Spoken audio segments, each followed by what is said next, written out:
de Syros, de l'hôtel Alcyon, où nous séjournons, et où tu viens très souvent, Ouais. Anne. Pour moi, tu vois, Anne, toi, tu es vraiment une éveilleuse de talents et de dons. Et j'aimerais que tu nous dises comment tu accompagnes les personnes en groupe, en individuel, à Paris et aussi dans des lieux comme Syros. Ouais. Bah, écoute, c'est très simple en fait. Je crois que ce lieu, avec cette énergie, cette belle nature, avec tous les éléments, c'est exactement emblématique de ce que je veux faire revivre chez les personnes.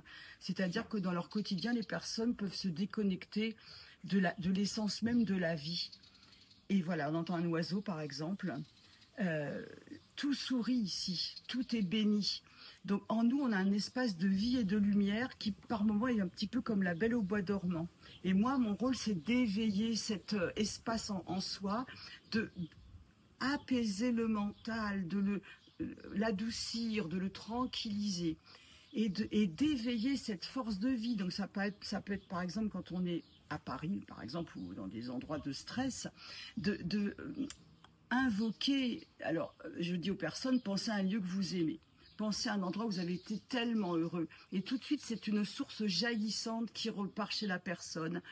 On dépose dans cette nature, il y a encore un oiseau, on dépose dans cette nature tous ces soucis. Pour un moment, juste un moment, on va déposer, on va lâcher, on va offrir à la terre, par exemple en olfaction.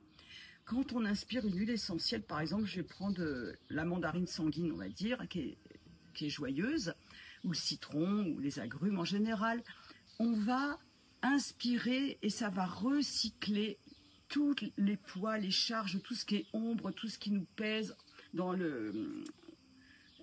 tout l'aspect psycho-émotionnel de nos vies, les chocs qu'on a, les peurs et autres. On va offrir à la terre, en inspirant, on se remplit de bienfaits et on expire et on donne à la terre. Et ça, je le fais pareil en individuel à Paris ou ici. Donc le but, c'est se nourrir de beauté, de sensorialité. Alors, j'ai parlé de l'olfaction, mais il y a aussi les sons. Moi, par exemple, voilà, le son, le chant vibratoire, le chant intuitif, le chant du corps et de l'âme. Voilà. Aussi le chant de lumière. Je peux inviter les personnes à ressentir ce chant en elles. Voilà, de le vibrer, voilà, c'est un pétillement de vie, en fait, que j'essaye d'insuffler aux personnes, un recyclage, une réinitialisation, une réjuvénation, je ne sais pas si le mot se dit en français, en tout cas, tout un rejuvenation, enfin bon, tout un reset complet, et puis qui permet à la personne d'être dans son cœur, voilà, d'être dans la joie du cœur, de se poser dans la coupe du cœur, de poser le mental dans la coupe du cœur. Là, quand je le dis, je sens jusque sous mes pieds. Et à partir de là, l'espace de la tête est vide. À partir de là, la conscience, l'amour, la joie, la lumière que l'on est peut couler comme une source abondante. Et à partir de là, la personne, elle a plein de prises de conscience sur ses souffrances qu'elle peut transmuter. Enfin, c'est toute une alchimie joyeuse. Voilà, que je propose. Et puis quand je viens ici, par exemple, après, bien sûr, on profite de la plage, on profite de la beauté. Voilà, mais même partout, je peux proposer ça avec des bains sonores, avec les bols de cristal, bols tibétains, diapason thérapeutique. Et puis, je peux canaliser des chants pour vous aussi.